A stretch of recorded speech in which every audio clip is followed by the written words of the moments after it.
Good morning guys, welcome to my channel science by गुडलीन। तो आज हम चैप्टर कंटिन्यू करेंगे cell the unit of life, जिसमें हम बाकी सारे टॉपिक्स कवर कर लेंगे। ये पार्ट 2 है, जिसमें मैं आपको cytoskeleton, centrioles, nucleus, plastids and last में क्रोमोसोम सारा टॉपिक कवर करवा दूंगी। नीट के लेवल का, बड़ी से बड़ी कोचिंग सेंटर के लेवल का इसी चैनल पर आपको सारा स्टडी मिलेगा।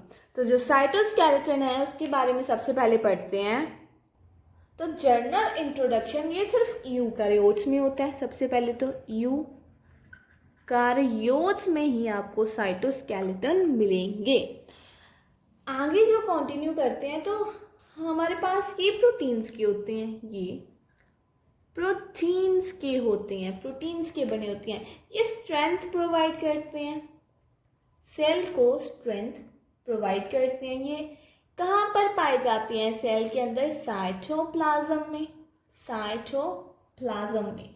तो जो हमारे पास सीलिया एंड फ्लैजिला, वही फ्लैजिला जो सेल की मोटिलिटी में हेल्प करता है, फ्लैजिला, ये दोनों भी हमारे पास साइटोस्केलेटन से बने होते हैं। ये दोनों साइटोस्केलेटन से बने होते हैं। तो हम स्ट्रक्चर देखते हैं, डायग्राम बनाती हूँ। सबसे पहले एक सर्कल बनाते हैं। तो साइटोस्केलेटन का स्ट्रक्चर कुछ ऐसा है, सर्कल। सर्कल के अंदर हमारे पास 9 कुछ ऐसे स्ट्रक्चर्स होते हैं जो 9 होती हैं। 2, 3, 4, 5, 6, 7, 8 और 9 कुछ ऐसे स्ट्रक्चर्स होते हैं। ये स्ट्रक्चर्स आपस में कनेक्टेड होते हैं। सेंटर में कुछ ऐसा स्ट्रक्चर होता है हमारे पास साइटोस्केलेटन का। जो ये स्ट्रक्चर्स हैं वो आपस में कनेक्टेड होते हैं। जो हमारा ऊपर वाला हिस्सा होता है वो नीचे वाले हिस्से के साथ कनेक्ट है, ऊपर वाला नीचे के साथ, ऊपर वाला नीचे के साथ, ये वाला इसके साथ, ये इसके साथ, ये इसके साथ, ये इसके साथ, ये इसके साथ, ऐसे ये स्ट्रक्चर्स जो हैं वो कनेक्टेड होते हैं। हमारे पास ये जो स्ट्रक्चर है इसे हम कहते हैं डुप्लेट्स। इसे कहते हैं डुप्लेट्स, जो 9 होते हैं। ठीक है। उसके बाद जो ये स्ट्रक्चर है, ये मेरे पास मैंने 2 ही बनाई है। ये 2 होते हैं साइटोस्केलेटन के अंदर। इसे हम कहते हैं सिंगलेट्स। सिंगलेट्स, इसे हम सिंगलेट्स कहते हैं। तो ये कुछ ऐसा स्ट्रक्चर है। जो बीच में मैंने आपको ये चीज़ बना कर दिया, इसे हम कहते हैं हब। ये हमारे पास हब होता है। डुप्लेट्स एंड सिंगलेट्स का आपको पता लग ही गया है। ये बीच में जो जॉइंट है, मतलब ये चीज़, इसे हम लिंक कहते हैं। इसे हम लिंक कहते हैं। ये हमारे पास सेल मेम्ब्रेन है, एज यूजुअल सेल मेम्ब्रेन है, CM। ठीक है। तो ये अरेंजमेंट थी सीलिया एंड फ्लैजिला की, जिसे हम 9+2 कह देते हैं। ऐसे ही कुछ अरेंजमेंट है। 9 डुप्लेट्स एंड 2 सिंगलेट्स होते हैं। स्टूडेंट्स, आगे हम पढ़ेंगे न्यूक्लियस के बारे में। तो न्यूक्लियस हमारे पास 2 होती हैं, न्यूक्लियस में 2 मेम्ब्रेन्स होती हैं। एक होती है आउटर मेम्ब्रेन, एक होती है इनर मेम्ब्रेन। इनर मेम्ब्रेन, तो दोनों मेम्ब्रेन में जो आउटर बाहर वाली मेम्ब्रेन होती है वो कॉन्टिन्यूस विद ER होती है। कॉन्टिन्यूस विथ ER, मतलब वो ER के साथ, बाहर वाली जो मेम्ब्रेन है वो ER के साथ बनी होती है। ये कनेक्ट होती है, ये अंदर वाली मेम्ब्रेन कनेक्टेड होती है विद न्यूक्लियोप्लाज्म। अभी न्यूक्लियोप्लाज्म क्या है आगे बढ़ते हैं। तो बात यह है कि इन दोनों के बीच में कुछ स्पेस होती है। ये 2 मेम्ब्रेन्स होती है न्यूक्लियस की हमारे पास। दोनों मेम्ब्रेन्स के बीच में कुछ स्पेस होती है। जो ये स्पेस है वो किससे फिल्ड होती है? Peri nuclear material. Peri nuclear material के साथ इन दोनों के बीच में जो स्पेस होती है, ये हमें पेरी न्यूक्लियर मटेरियल मिलता है इन दोनों के बीच में। तो क्या होता है, कई बार ये दोनों मेम्ब्रेन आपस में फ्यूज हो जाती हैं। जब ये फ्यूज हो जाती है तो इन दोनों मेम्ब्रेन, ये देखिए 2 मेम्ब्रेन है, ये दोनों मेम्ब्रेन जब फ्यूज होगी तो ऐसा कुछ होल बन जाता है। ये कुछ होल, ऐसा कुछ होल बन जाता है।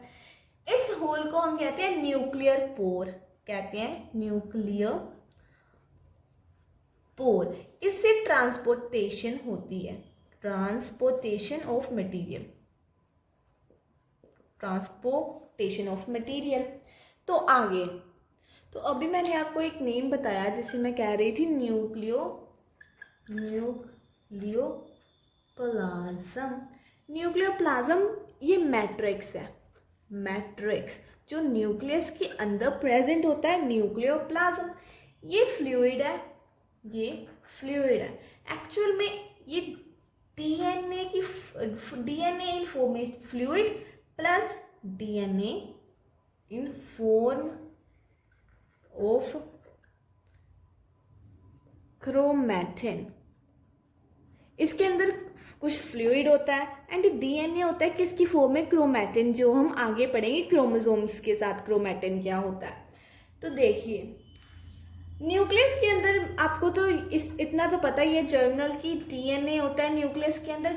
जो डीएनए है वो कंडेंस होकर क्रोमैटिन बन जाता है, क्रोमैटिन, जो यही क्रोमैटिन जिसकी बात कर रही हूँ। क्रोमैटिन के बाद कुछ ये क्रोमोसोम्स बना देता है, ऐसे ये कंडेंस होते हैं। डीएनए कंडेंस होकर क्रोमैटिन, क्रोमैटिन कंडेंस होकर क्रोमोसोम बनाता है। तो स्टूडेंट्स मैंने ये स्ट्रक्चर बनाया है न्यूक्लियस का, ये मैं आपको अभी बताती हूँ। सबसे पहले हम क्रोमैटिन की बात करते हैं। क्रोमैटिन के अंदर ना कुछ प्रोटीन्स भी लगी होती हैं, इसके अंदर कुछ प्रोटीन्स होती हैं। तो जो क्रोमैटिन होता है उसके पास राइबोसोम्स, प्रोटीन्स प्लस आरएनए होता है। ये तीन चीज़ों से हमारा क्रोमैटिन बनता है।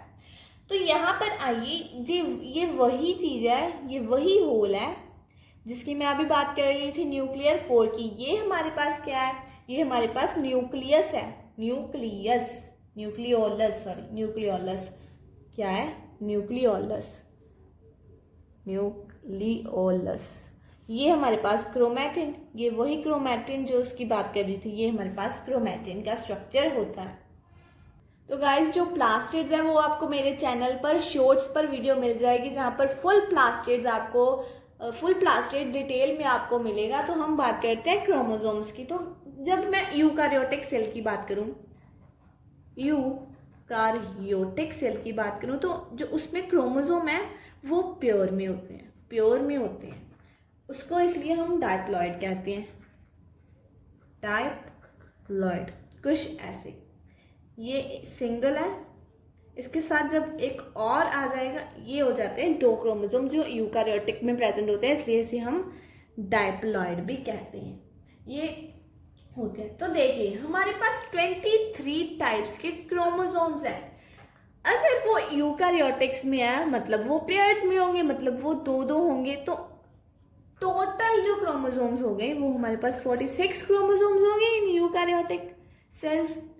तो बात करते हैं इसी के स्ट्रक्चर की। देखिए अगर मेरे पास ये एक स्ट्रक्चर है, अगर इसके साथ एक और स्ट्रक्चर बना दूं, ये क्या है, इसे हम कहते हैं homologous, homologous, homologous chromosomes, homologous chromosomes.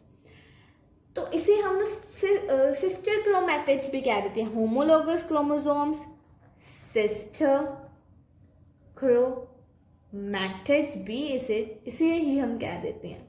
देखिए ये दोनों आपस में एक साथ हैं इसलिए हम इसे सिस्टर क्रोमैटिड कहते हैं। जो ये चीज़ इसमें लगी हुई है इसका नाम क्या होता है, इसका नाम सेंट्रोमियर, सेंट्रोमियर कहते हैं इसको हम, ठीक है। अगर इसी की थोड़ी स्पेस छोड़कर अगर मैं यहाँ पर एक बना दूँ, मतलब ये दोनों पेयर में है, ये इसमें कुछ डिफरेंस है, तो इस और इसमें कुछ डिफरेंस है, ये एक साथ है फिर ये एक साथ होंगे, ऐसे ही इसका स्ट्रक्चर होता है। तो ये दोनों आपस में नॉन सिस्टर क्रोमैटिड्स हैं, ये दोनों सिस्टर क्रोमैटिड्स हैं, ये दोनों नॉन सिस्टर क्रोमैटिड्स होंगे। तो यही था क्रोमोसोम्स। इसके बाद 4 टाइप्स के डिफरेंट क्रोमोसोम्स होते हैं। तो ये 4 डिफरेंट टाइप्स के क्रोमोसोम्स हैं। अब आपको ये सेम ही लग रहे होंगे बट मैं आपको इनमें डिफरेंस समझाती हूँ। सबसे पहले तो इसका नाम बताती हूँ, इसका नाम होता है मेटासेंट्रिक। इसकी जो शेप है ये भी सेम है और ये भी साइज इसका सेम है, इसे हम कहते हैं मेटासेंट्रिक, मेटासेंट्रिक। उसके बाद ये इस पर आओ, इसका सब यूनिट ये जो है ये स्मॉलर होता है, ये थोड़ा सा लार्ज होता है, तो इसका नाम जो होता है वो होता है सब मेटासेंट्रिक। तो अगर इसकी बात करूँ तो ये वाला साइज इसके कंपैरिजन में बहुत बड़ा होता है, इसका नाम होता है एक्रोसेंट्रिक। जो सेंट्रिक वर्ड है वो सारे सबका सुफिक्स है। अब ये इसकी बात करूँ ये स्ट्रक्चर की, तो ये स्ट्रक्चर बस इतना ही ऐसे ही होता है, इसका जो नेम है वो है टेलोसेंट्रिक। Thank you. वीडियो अच्छी लगी तो सब्सक्राइब कर दीजिए चैनल को।